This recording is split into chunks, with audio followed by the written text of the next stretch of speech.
As a chicken lover, inani gyud kadako ako ang gipangita. And now, kay masatisfied gyud ko aning manuka. Aside sa XL ang size, boneless pa gyud. So hi dear, mao day niyang sikat na XL Taiwanese chicken nga ginalinyahan permit diri sa EDCH Food Park. Located din ni siya sa J. Orhelius Street, Cebu City.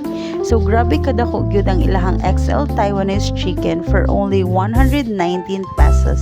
Add lang kag 10 pesos for rice. Then if feel nimo dili nimo kaya hotdo ng XL size kay grabe gyud siya kadako, they have junior size for only 99 with rice na. Chicken poppers with rice for only 69. If barkada mo, naa sila'y popper bucket which is good for sharing for only 149. They offer also a pork sisig nga grabe ka-affordable for only 79 pesos. So, attack na guys! Maora to! Bye!